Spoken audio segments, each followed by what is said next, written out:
You know, Snap Fitness is packed out. I actually made a guest appearance there yesterday, and it was packed out with all the January resolvers. Gonna get in shape, it's January. So too, I think it's a good time for you and me, more importantly, to get in shape spiritually. Why not come to Wednesday nights? You know, I'm gonna train, I'm gonna study, I'm gonna exercise myself spiritually, going through God's word consistently, systematically, exegetically. Come and join us on Wednesday. Presently, as I mentioned, we're in the book of Titus, or we're going to be starting the book of Titus this Wednesday night, and it's only 3 chapters long, so we will be doing the whole book on Wednesday night. We take our text, as we usually do, from the upcoming section we'll be studying through on Wednesdays, Titus chapter 2, verse 11 through 15. Titus 2, 11 through 15. For the grace of God that bringeth salvation hath appeared to all men, teaching us, verse 12, that denying ungodliness and worldly lusts, we should live soberly, righteously, and godly in this present world, looking for that blessed hope and the glorious appearing of the great God, our Savior, Jesus Christ, who gave himself for us, that he might redeem us from all iniquity and purify unto himself a peculiar people, or a special people, zealous of good works. These things speak and exhort and rebuke with all authority. Let no man despise thee. Again, verse 13. Looking for that blessed hope and the glorious appearing of the great God, our Savior, Jesus Christ. Today, I want to talk to you in this first Sunday of 2020 about 2020 vision.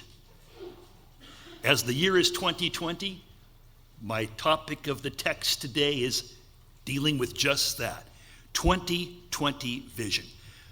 A prophecy update, or perhaps we should say a prophecy reflection on the previous years leading up to the one that's unfolding up ahead, a prophecy update looking, as it says, for that blessed hope, that glorious appearing of Jesus Christ. Solomon would say in Proverbs 29, without vision, the people perish. Without vision, the people perish. Proverbs 29:18. It's interesting because other translations render it, without vision, the people run wild. Or, without vision, the people are naked. Why would it say that?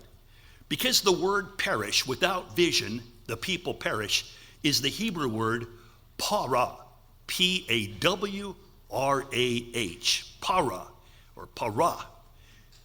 It means literally the loosening of a woman's hair.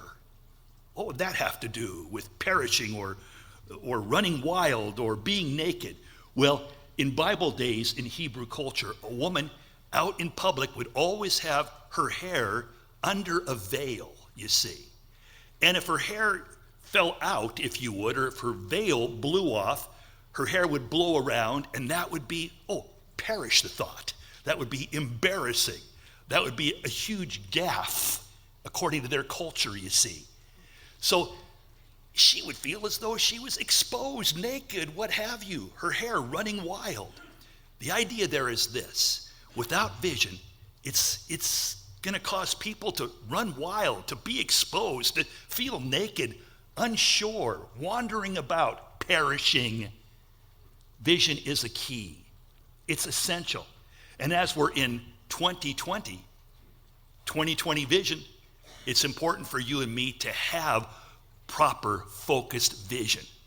Now, the vision I'm speaking of, specifically talking about directly, deals with, you and me that are particularly in this generation, or might I say, baby boomers. How many of you guys have been living between the years 1946, 1964, born in those years between 46 and 64? Yeah, you're the boom generation. We're the boom generation. And it's an interesting generation as relates to the vision that is unfolding before you and me, very definitely. We read in our Psalms that Psalm 102, was written for a generation to come. A generation that would see the rebuilding and the restoring of Jerusalem, of Mount Zion. And so meaningful would it be that people would love her stones, even the dust on her streets, Jerusalem. It's for the last days, the final generation. Interesting, because we in our generation have seen those things in our lifetime. That allows me to look ahead in 2020 and beyond, should the Lord tarry, understanding where things are heading, where things are going. Yeah, I'm a baby boomer too. I know being a baby boomer is kind of, put down today by the millennials and Gen X. Okay, boomer, you've heard the meme, okay, boomer. Like, how many boomers does it take to change a light bulb? Answer, none. They just keep talking about how good the old one was. And the millennials and Gen X are saying, we're tired of hearing you talk about how good your thing is and how good your thing was, and come on, let's move on, boomers. You're clogging stuff up, and we are. Just by the sheer demographics, how many boomers there are demographically, numerically, has clogged up everything societally. You're aware of that, many of you. But you see, the boomer generation is a very special one, not because we're special, but because of the times in which we live. You see, baby boom. The Lord's coming back, baby, and we're boom, gonna be taken up. The Bible gives specific understandings that deal with the age in which we're now living, fulfilled and being fulfilled in the generation that we're now walking in and living through. I want to give to you right now 7 prophetic signs that have been fulfilled in my generation as I look back, that allow me to say these 7 key signs have been fulfilled, 7 major prophecies. Every one is necessary to bring in the coming of the Lord, and every one has been fulfilled to a T. I want you to jot these down with your pencil and paper if possible. I'm not going to ask you to turn to these passages because time is short and I want to move quickly. But I would like you, at least many of you, to be like Bereans. When Paul preached, the Bereans heard what Paul said, and they went back and searched out those scriptures to see if these things be so. And Paul said they were more noble than they at Thessalonica, because they searched the scriptures when they got home to see if these things be so. Matthew chapter 13, I'll read this to you just to set the stage once again. In verse 17, Jesus says this. Verse 16, pardon me, Jesus says this: "Blessed are your eyes," he said to those guys, "for they see, and your ears," he said to his boys, "for they hear." Now verse 17, "For verily, truly I say to you, that many prophets and righteous men have desired to see those things which you have seen, and did not see them, and to hear those things which you have heard, and did not hear them." Jesus said, blessed are your eyes, guys. Blessed are your ears, fellas, to those disciples in his day, because your eyes have seen and your ears have heard what the prophets were wanting to see, wondering about. They wrote down, but they didn't know what it meant or how it would look. That is, concerning the first coming of Jesus Christ. The prophets who penned the prophecies wanted to see, wanted to hear. Jesus said to his guys, hey, your eyes have seen and your ears are hearing. Hey, you're a blessed group of fellas. Now too, for me and you. For hundreds and hundreds and hundreds of years, thousands of years, people have wanted to understand and see, to hear and get how the prophecies concerning the coming of the King to the earth could possibly be in play. The second coming. They couldn't understand. How could it be that the prophecies of his coming kingdom revolve around Jerusalem and Israel when Israel had been destroyed, wiped out, non-existent? The Romans took Israel out in AD 70, destroyed the city and burnt the temple. There was no more Israel for almost 2,000 years. How could it be that the prophets are writing of this, they would say, in centuries past, in years long ago? How could this be? And so much of what we know today, how could you have an economy that's based upon buying and selling with numbers that are imprinted or embedded in your hand? How could that possibly be? All kinds of prophecies they heard in those days, or they penned, those prophets did, but didn't understand, but we do. We now see easy, man. Israel is a nation again.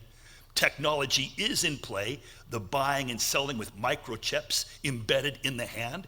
All these things that they wondered about, we see very clearly, very easily. I want to give you 7 key prophecies that we have seen. Our generation, the baby boom generation, has seen fulfilled. The most important prophecies concerning the second coming, or the rapture of the church, I should say, specifically, have been fulfilled to a T. Number 1, the regathering of the Jewish people from the 4 corners of the earth. Number 1, the regathering of the Jewish people from the 4 corners of the earth. As I said, Jerusalem was burned, destroyed by the Romans in AD 70. And the nation ceased to be. And the name was changed from Israel to Palestine, or Philistine land, by the Romans, who wanted to have the name Israel blotted out from the collective memory of mankind. But God declares in the last days, Deuteronomy 30, I'll read it to you, verse 3. Then the Lord thy God will turn thy captivity and have compassion on thee, and will return and gather thee, the Jews, from all the nations of the earth, wherever the Lord God hath scattered them. If any of thine be driven out unto the uttermost parts, from thence the Lord thy God will gather them, and from thence will the Lord God fetch them. Verse 5, and the Lord thy God will bring thee into the land which thy fathers possessed, and thou shalt possess it. And he will do thee good and multiply thee above thy fathers. You're going to be scattered throughout the world, but you're going to retain your identity, your ethnicity, your religiosity. The Jews did something which has never been done before in the history of humanity. They survived without a homeland. When the homeland was destroyed, Israel ceased to be a nation in AD 70. They survived for almost 2,000 years without a homeland. No other group has done that. No other group has survived more than 3 generations without having a country or a homeland. But they retained their ethnicity, as I said, their religiosity, their identity. And then something happened. They began to be regathered. Around 1880, thereabouts, a movement began to come into play called the Zionist movement. It would be known as the Zionist movement, where Jews were suddenly leaving all the countries of the world, from every country virtually, and feeling pulled, drawn to go back to their homeland called Palestine, but initially known as Israel, and take up residency there. Something which has never happened before in the history of the world, the regathering of God's people. They survived 2,000 years without a country, and then they're being pulled back into their ancestral land. Even as God declared, he would draw them from everywhere they were scattered and bring them to their land again. Number 2, not just the regathering of God's people from the 4 corners of the earth, but also number 2, the reclaiming of the land itself. The land itself. Ezekiel chapter 36, I'll read that to you. Starting at verse 8, where God declares concerning the last days. He's talking about the end times here in Ezekiel 36 through 39, as many of you know. He says this, but ye, O mountains of Israel, you shall shoot forth your branches and yield your fruit to my people, the people of Israel, for they are at hand to come. For behold, I am for you, and I will turn unto you, and you shall be tilled and sown, talking about the land. And I will multiply men upon you, the land. And all the house of Israel, even all of it, shall dwell thereon. The cities shall be inhabited, the waste places rebuilt, and I will multiply upon you man and beast, and they shall increase and bring fruit. The land is going to be revived, if you would. The land is going to be rebirthed, we might say.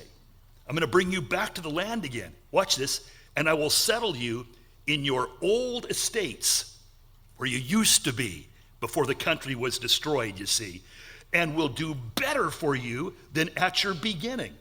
The best is yet to come, and you shall know that I am the Lord. Verse 12, Ezekiel 36, will cause men to walk upon you, the land, even my people Israel, and they shall possess thee, and thou shalt be their inheritance, and thou shalt no more henceforth bereave them of men. The Lord declared, I'm going to bring my people home, and the land is going to be tilled and sown, and the old places built up, so much so that Ezekiel 36 goes on to say, and you might want to jot this down too, verse 35 of Ezekiel 36, this land that was desolate, wiped out, barren, and it truly was. Nothing grew there. Nothing was there except for rocks and rubble. This land, which was desolate, is now become like the Garden of Eden. The waste and desolate and ruined cities are now become fenced and inhabited again. And the heathen that are round about you shall know that I, the Lord, have built the ruined places and plant that which was desolate.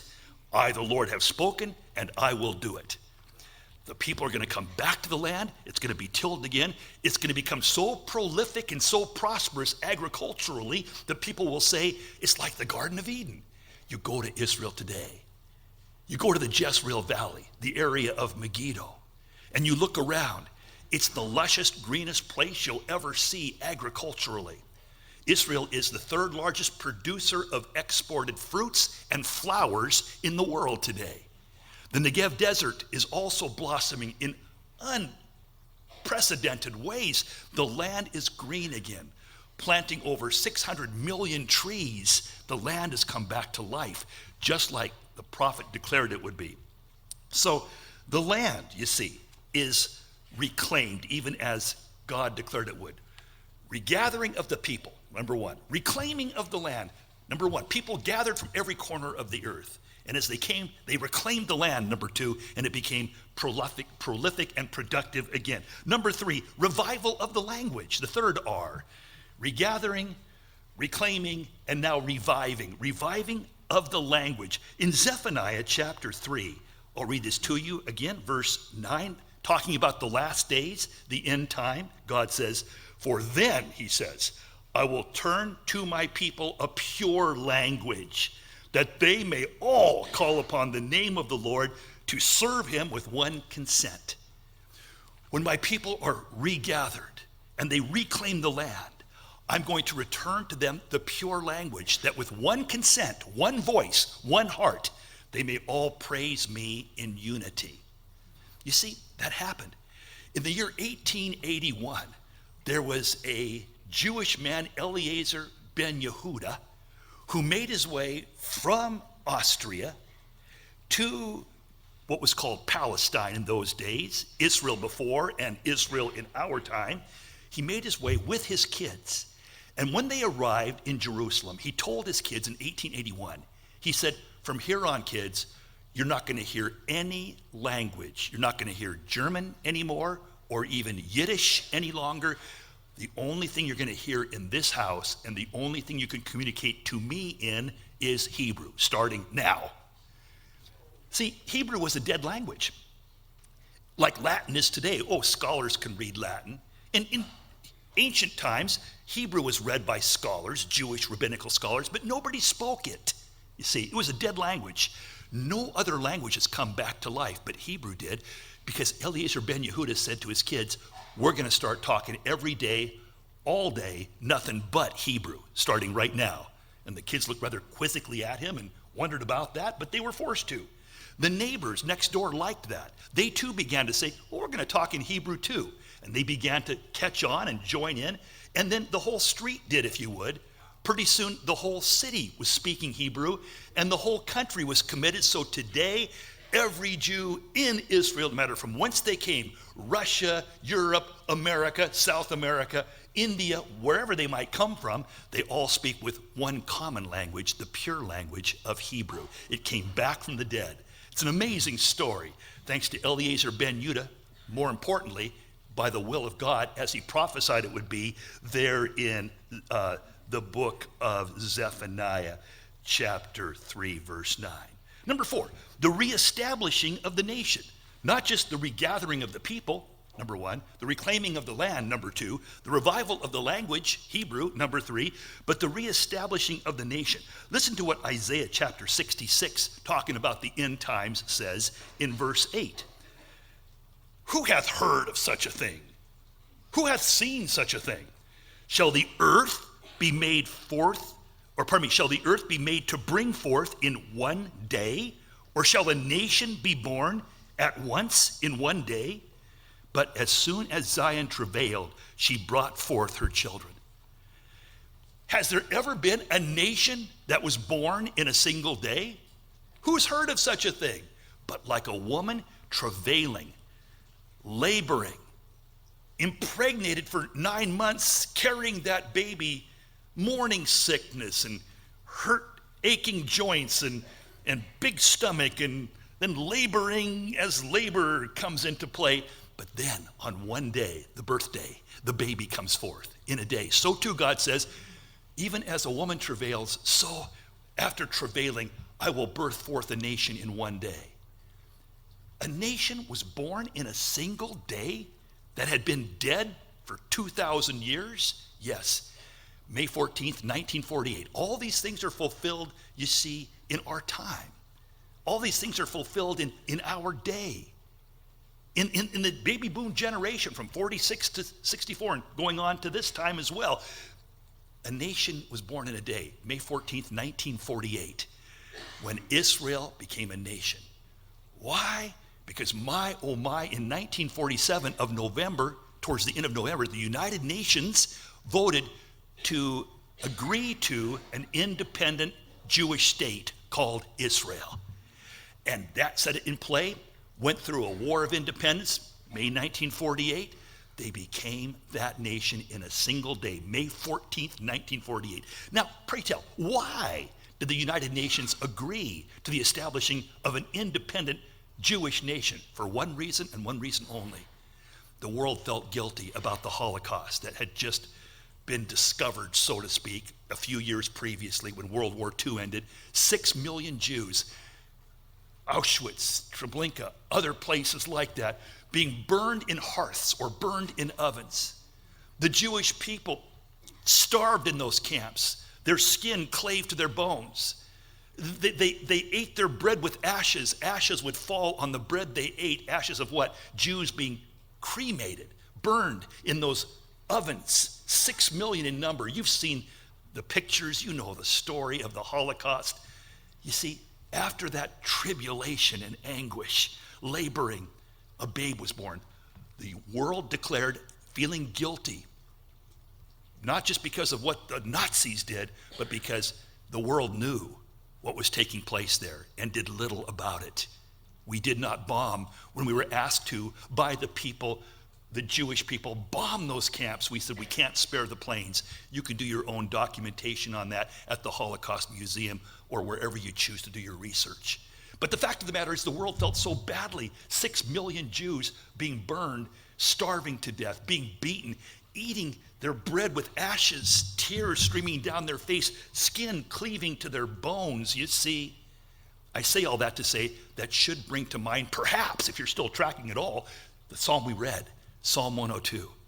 It talks about there's going to come a time, the generation that shall come, the generation that sees Zion or Jerusalem built up is going to see the coming of the king. But before that time, the psalmist said, but I am alone, I am despised, I am burned, my skin is cleaving to my bones, I'm eating my bread with ashes, there's tears on my face. Go back and read Psalm 102, and you'll see it describes the Holocaust perfectly. in the first verses. It describes the Holocaust. The first part of Psalm 102 describes the Holocaust. And then comes the hope of, in those last days, a nation shall form. When Zion is built up and Jerusalem is established, it says, the Lord shall come in his glory. We are that generation. We have seen that take place. A Holocaust, yes, but produced a nation in a single day. After the anguish, the tribulation, the laboring of the Jewish people, particularly climaxing in the Holocaust, came in a single day, a nation being born just like the prophets said it would. Interesting to me, because the whole Zionist movement that talks about when the Lord shall build up Zion, then you shall see the coming of the King, Psalm 102. In 1896, there was a man by the name of Theodor Herzl. He's called the visionary of Israel, or the founding father of Israel, modern Israel. Why? He was a Jewish journalist, newspaper man, residing in Germany. He went to France to cover the trial of a certain Alfred Dreyfus. Now, Alfred Dreyfus was a French colonel in the French army who was charged with treason, passing on secrets, passing on key understandings to France's enemies. Now, it was a sham. It was a setup. It was a crazy made-up charge that protected higher-ups, and they put it on Dreyfus because he was a Jew. And so here's Theodor Herzl, who's a newspaper man, a Jew too, covering this story, and watches this sham of a trial, this kangaroo court, this thing that was so obviously fixed, find fault with Alfred Dreyfus. And he realized, Theodor Herzl at that time, the Jews are going to continually be blamed, scapegoated, persecuted, and put down until we have our own place, a homeland. So at that time, in 1847, the next year, 1848, he called forth Jewish leaders from all over the world to meet in Basel, Switzerland, for the first World Zionist Organization Conference. And he gave the vision. He wrote a book. It gave the vision as he presented that book to those conferees. It was entitled Der Judenstaat, or the Jewish Homeland. And he gave a speech, a number of speeches, his last one at that conference, as he passed out this book. He said, we must have a homeland. And he says, mark my words, in 50 years or less, we will have a homeland. That was in 1848 when he gave that speech in Basel. 1848, did I say 1848? 1898. And 50 years later takes you to 1948, the very year that Israel became a nation, exactly as Herzl prophesied. The point being is, Herzl knew the Old Testament prophecies. He also saw what was happening to the Jewish people pragmatically, and he was determined that there would be a homeland, and that started Jewish people coming from everywhere to go to the land again, to purchase this rundown region of the earth, this place where nothing seemed to grow, nothing but rocks and dirt. And they made their way back, and they cultivated, as we talked about. It became prolific and productive. Did I mention an exporter of fruit and flowers, number 3 in the world? 600 million plus trees planted. My, oh my, the land flows with fruit and flowers to this day. So the fourth thing I'd like you to take note of is just this, the reestablishing of a nation. Israel became a nation on a single day, May 14th, 1948. Number 5, the reoccupation of Jerusalem. In Matthew 21:24, Luke 21:24, Jesus Christ made this declaration that Jerusalem, talking about the last days, talking about the end times, in what's called the Olivet Discourse, which is Jesus' prophetic teaching on the last days. Jesus said, and I say unto you, Jerusalem shall be trodden down of the Gentiles, controlled by the Gentiles, underfoot of the Gentiles, the non-Jews, until the time of the Gentiles be fulfilled. Jerusalem, in other words, is going to be under the foot of Gentiles, until the Gentile age is over, fulfilled, and the kingdom age comes into play. Jerusalem was controlled not by the Jews when they became a nation in 1948. Oh, part of it was, but it was divided, you see, the city was, and the Arabs, the Jordanians, the Arabs controlled the old city, the Temple Mount, the sacred spots. Half the city was controlled by the Arabs and half by the Israelis, by the Jews. And they dominated, the Gentiles did, in that part of the city. The Jews couldn't even go to what's called the Western Wall, the Wailing Wall, to pray. They were kept out of the holy city. But then in 1967, remember that, boomers? In 1967, June, the Six-Day War, where in 6 days, Israel took on those Arab armies, the nations that came against her, the Arab armies that had already put themselves in position to launch an attack and to destroy the nation of Israel. Jerusalem, Israel launched a preemptive attack, and in 6 days, they took on all those armies and had a glorious, miraculous victory that captured the imagination, the attention, the awe, the respect of all the world in June of 1967. In 6 days, and they took all the Sinai Peninsula, the Israelis did, and they took the Golan Heights up north, the Israelis did, and they took the old city of Jerusalem. They drove the Gentiles out, if you would. They controlled the city. Jesus said, that is going to be a sign of the very end of the end. You'll know that Jerusalem's going to be trodden down underfoot of Gentiles until the time of the Gentiles, the age of the Gentiles, is fulfilled. You say, well, why didn't the Lord come back in 67 then? Good question.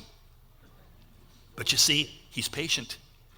This we do know, that your generation, my generation, our generation, the generation that saw the fig tree blossom, will not pass away. We are the generation.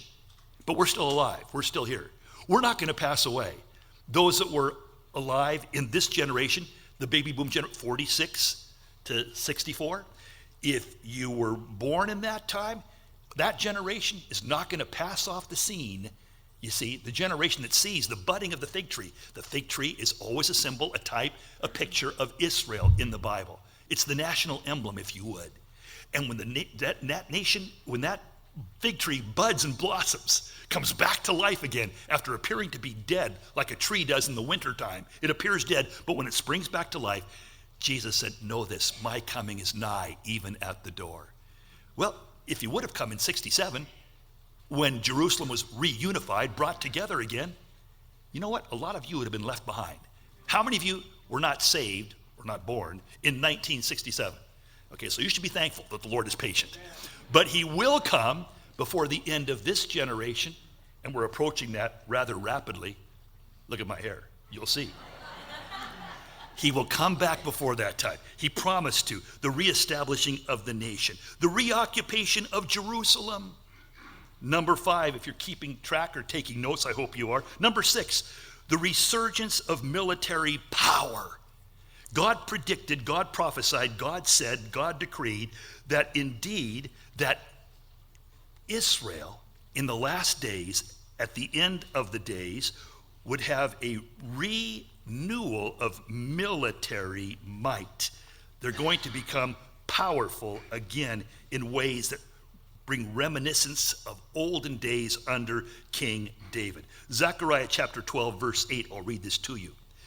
In that day, the last times, shall the Lord defend the inhabitants of Jerusalem, and he that is feeble, weak among them, the Jew, the Israeli that's feeble among them, shall be even as David was. And the house of David shall be as God, and the angel of the Lord shall be before them. In the last days, Jerusalem, even the weakest of the soldiers, the weakest of the defenders of the city, Zechariah 12:8 says to you and to me, shall be like David. Who is David? Killed Goliath. Who is David? Killed 200 Philistines single-handedly. You know the story. Who is David? Leapt over walls. Who is David? A great warrior, a courageous man, a superstar, a military hero. God says, in that time, last days, I'm going to work in Jerusalem in such a way that they're going to be strong militarily, powerful. We've seen that. We've watched a little country, man, overcome all odds in war after war after war. I can recall watching Morley Safer in 1970, interviewing some of the Israeli leaders of the IDF, the Israeli Defense Force, wondering how could it be that you guys in the 1967 war shot down 102 enemy planes and only lost 3 yourselves? Or in 1970, how could it be that you guys took on 5 MiG jets piloted by Russians over Lebanon airspace and dogfighted with them, and all 5 were taken out, while you didn't lose a plane? How could this be?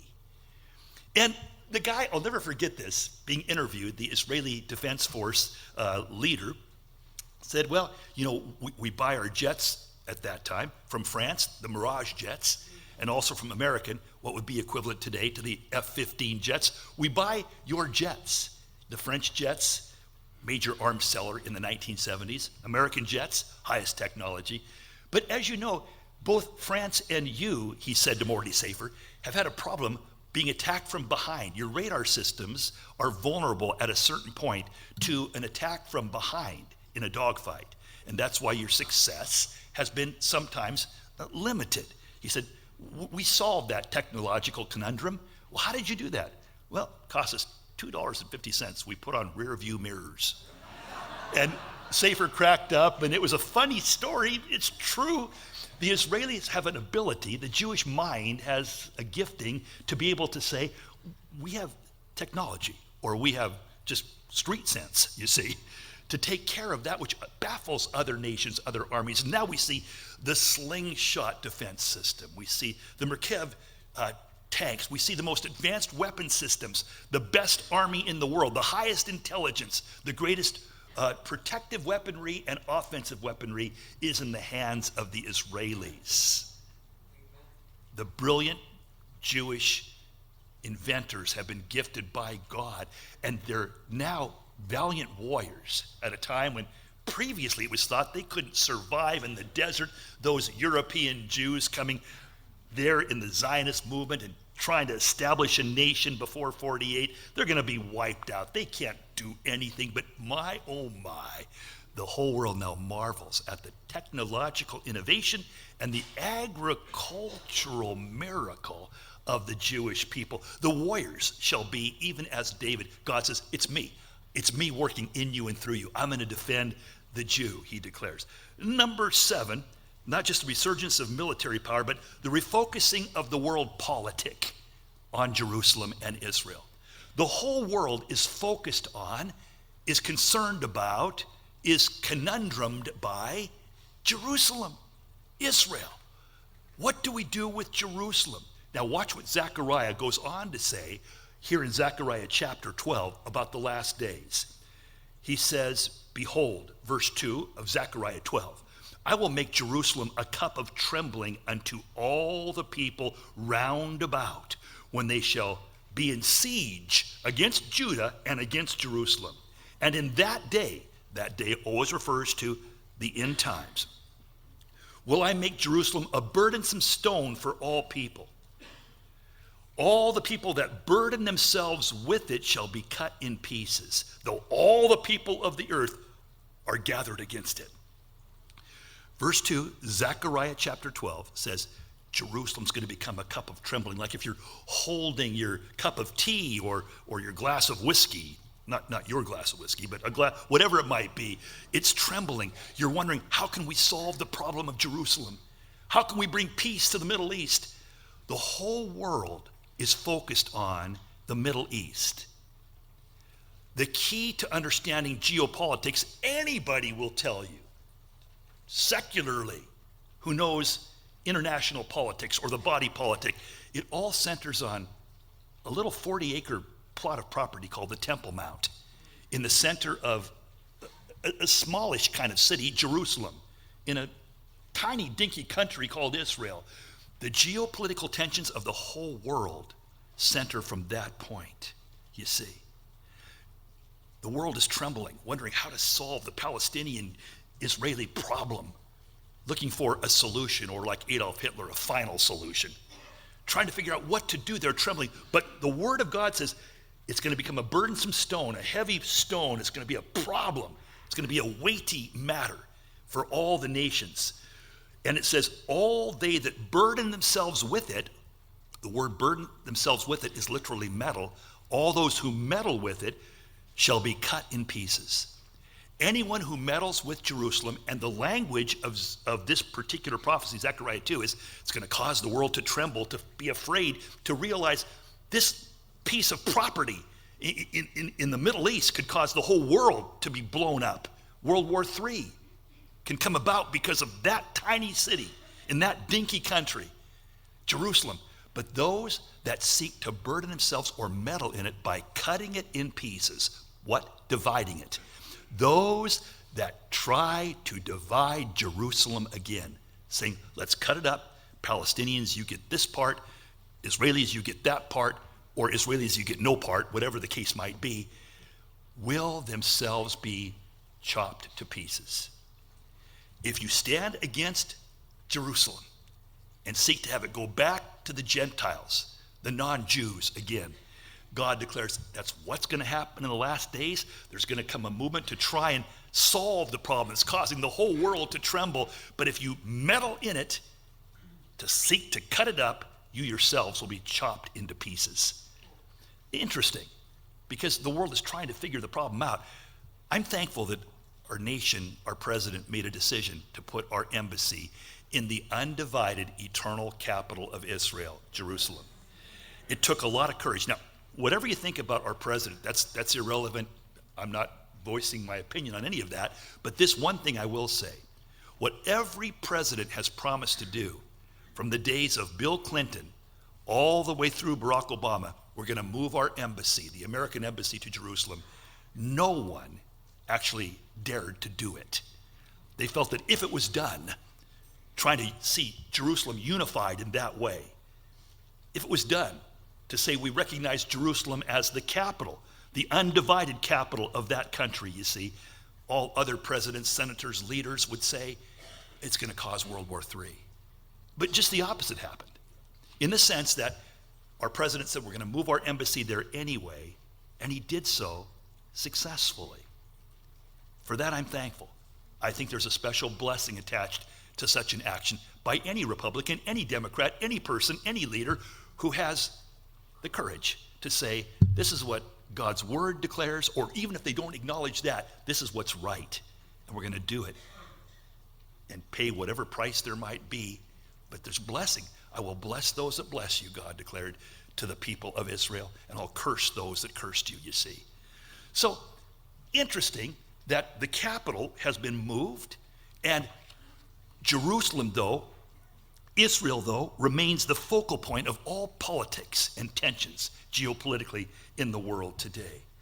You might realize that even this past week, you know, the taking out of the Iranian general. He's the number 2 in control of the nation. And actually, when it comes to military matters and terrorism and the exporting of Islamic caliphate issues, he really is calling the shots. He was taken out by a drone. You heard about him, Qasem Soleimani, and the whole world in the past couple of days has been monitoring this so closely. There's protests and curses and vengeance called forth throughout Iran and the Arab world. And since we blew him up, or our country blew him up, this Qasem Soleimani, my goodness, people are saying that war is going to break out. You might remember the hashtag World War III that appeared on the Drudge Report and on all other publications when this event came down. The world is bracing for what's going to come out of this, wondering, is this going to light that fuse and ignite a World War III? You might have missed this, though, and that's a little bit earlier in December 25th, Christmas Day. There was something equally interesting that happened. It wasn't taken note of because it took place on Christmas Day, but Russia has formed a new trilateral alliance with Turkey and Iran. They're having military maneuvers together even as we speak. They're coming together militarily. Turkey wanted to get into NATO, as you guys, many of you do know. NATO has been reluctant to let in Turkey for various reasons. Turkey now has flipped. You can read about it in the Wall Street Journal. The tipping of Turkey, wrote about yesterday or the day before. And it talks about Turkey now is siding with the Iranians and with Russia in a military trilateral coalition. Why is that interesting? Because that's exactly what Ezekiel prophesied in that great end time section, Ezekiel 36, 37, 38, 39, 38, that there's going to come a coalition of nations led by Russia along with Iran and Turkey and some other ones too, to invade from the north. We're seeing everything set up, everything in place to a T. There's nothing left to be fulfilled that has to be fulfilled before the rapture of the church can happen. Israel, Jerusalem is the focal point. Everybody's wondering what to do with the Middle East conundrum and quagmire that the world is concerned about. We're seeing everything in place, everything fulfilled. And our generation, that is the generation that saw the fig tree blossom, and that happened in 1948, May 14th, came back to life again. Jesus said, will not pass away before the coming of the Son of Man, before the rapture of the church. Man, 2020, I'm telling you this, we have perfect vision for what's ahead because we have perfect vision for what's already been said, what's already taken place, what's already been fulfilled. Beyond anyone's wildest speculations or imaginations who didn't know the Bible or doesn't know the Word, it's happened before our very eyes. Jerusalem, Israel, the rebirthing of a land, the regathering of a people, the reviving of a dead language, the refocusing of politics on Jerusalem, the renewing of the resurging of an army unlike any other. All these things have been fulfilled. And so I can look ahead and I can say, hey, 2020, I see what's up ahead. Jesus Christ is coming back. He's on the way. I think it could be today. If it's not today, tomorrow.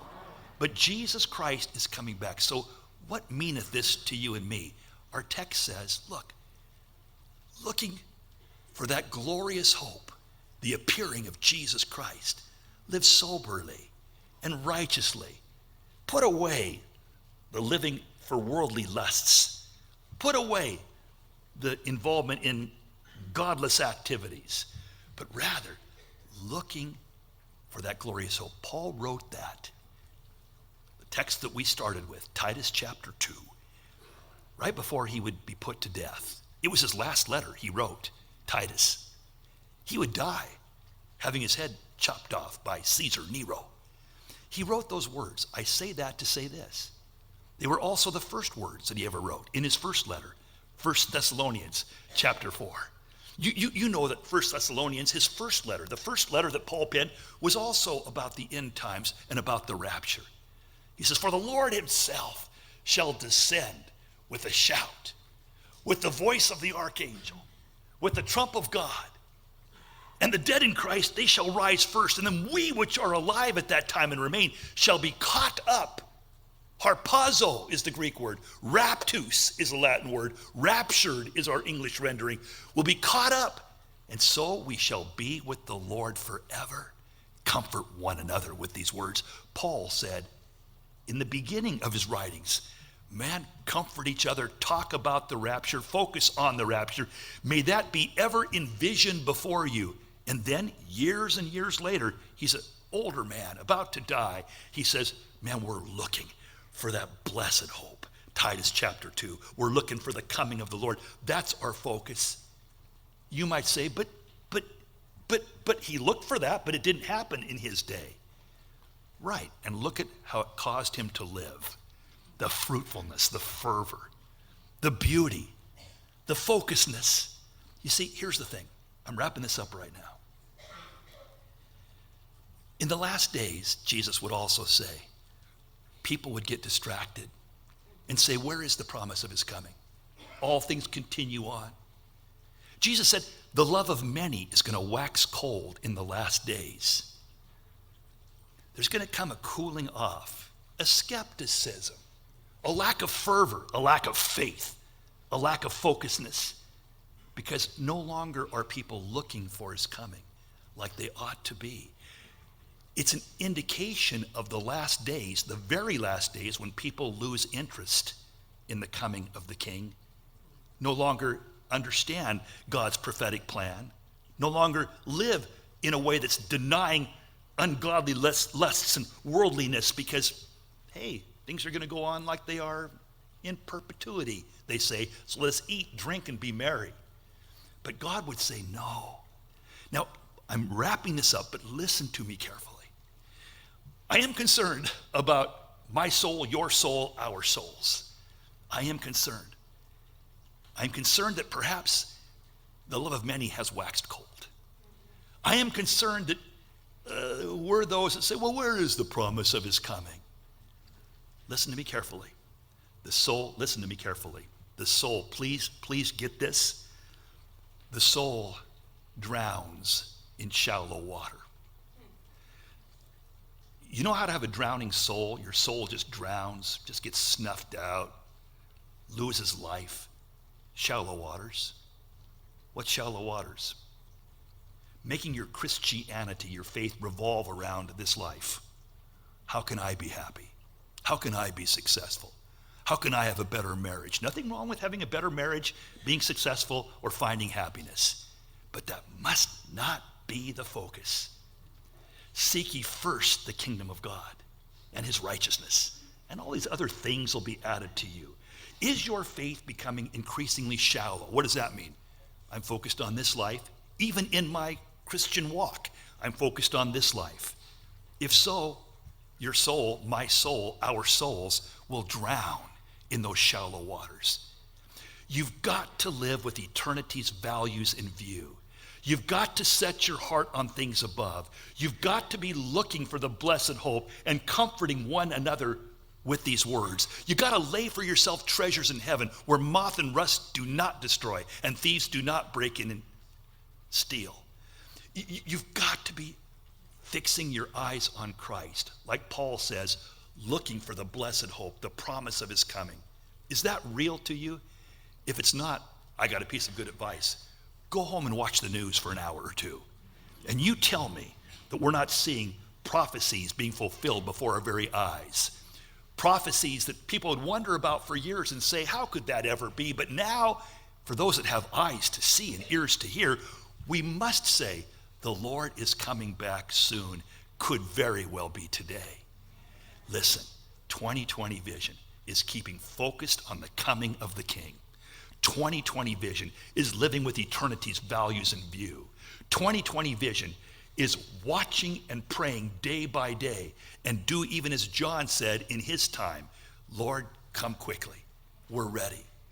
People sometimes ask me, why are you so big on the second coming or on the rapture of the church, the catching up, the taking away of the church, and then the second coming 7 years later when we come back with the King to this earth? You know why? It's not that I don't enjoy life. I love my life. I love life. I really do. But it's not quite right. And what concerns me is I look around and I see everywhere there's just problems. People have problems. Families have problems. Physical bodies have problems. Marriages have problems. Young people have problems. Old people have problems. Everybody has problems. And I go, come quickly, Lord, because when you come back, when you catch us up, take us home, when we're with you, everything is going to be fixed for everybody. Everybody's going to be fixed. Everybody's going to be blessed. Everybody's going to be happy. If you're part of that group, you're part of his family. See, that's what drives me, is this. There's coming a time, coming a day, not on this earth, not in this life, when everything is right. And that happens at the glorious appearing of our God and Savior, Jesus Christ. So we focus on that. We live for that. And as we do, we enjoy life a whole lot more than if we're focused on the things of the world, you see. Because we take a whole lot more things here a whole lot less seriously. We know that the coming of the King is at hand. Oh, may God give you vision and focus and understand that, hey, the King is on the way. May you be an envisioned people in Jesus' name. Would you take out your elements, please? Peeling back both parts. If you need elements, would you raise your hand? And the guys will be happy to give that to you.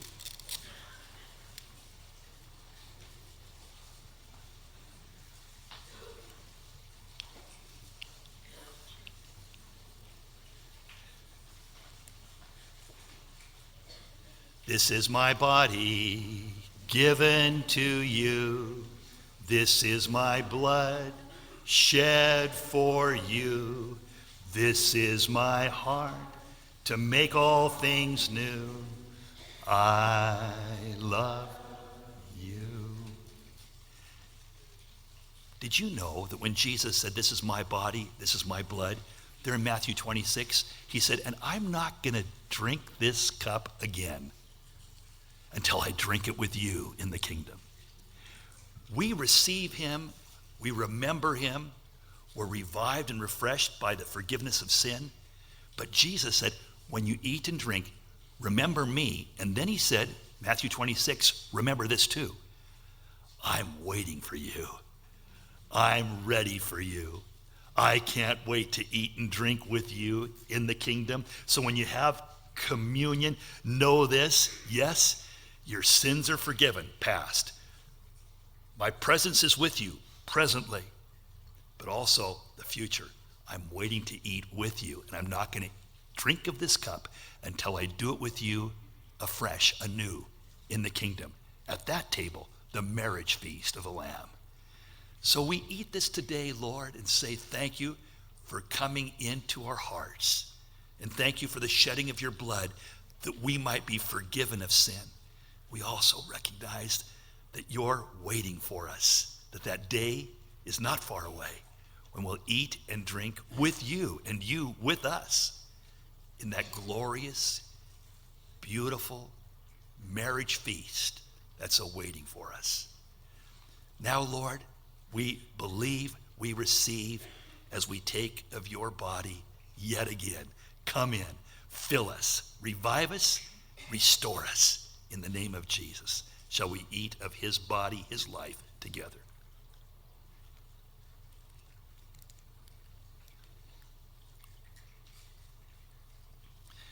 Into my heart,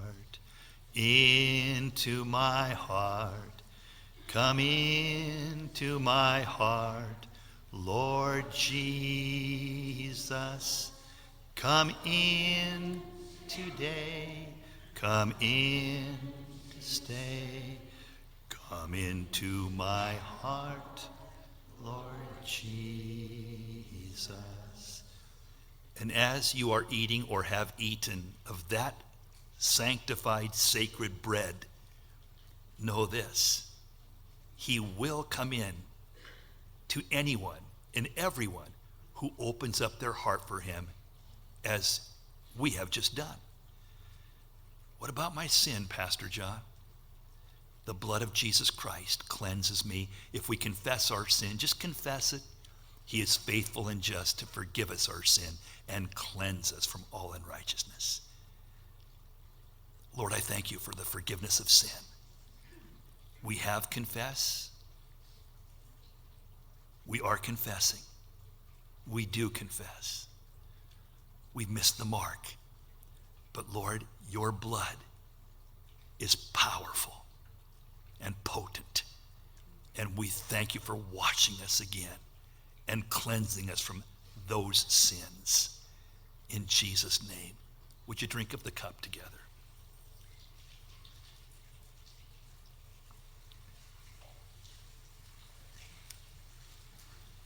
Thank you, I do thank you. Thank you, Jesus, my King. Thank you, I do. Thank you for everything. We thank you, Lord. We long for that day to be with you physically, visibly, to be in your presence when all things are made as they ought to be. Thank you for the hope. Bless your people now, Father. May this be a year when their eyes are fixed upon your Son. May their vision be of him and of the coming kingdom. I ask this in Jesus' holy name. If you're here and you're not sure what all this means, but you go, but I know enough to know I need to be concerned about my eternal destiny, prayer room's right over there. Pastor Alex will be there to lead you in a very simple, meaningful prayer to make sure that Christ is in your heart as your Savior. If you believe in your heart and confess with your mouth that Jesus is Lord and risen from the dead, thou shalt be saved. Man, you need to take care of that. When I dismiss you momentarily, I'll be over at this door over here. I'd love to give you a hug or a handshake on your way out. May the Lord bless you and be with you as we stand together. Know this, his coming is nigh, even at the very door. I believe that. Jesus Christ is coming back today, and if not today, tomorrow. The Lord bless thee and keep thee. The Lord make his face to shine upon thee and be gracious unto thee, and be gracious unto thee. The Lord lift up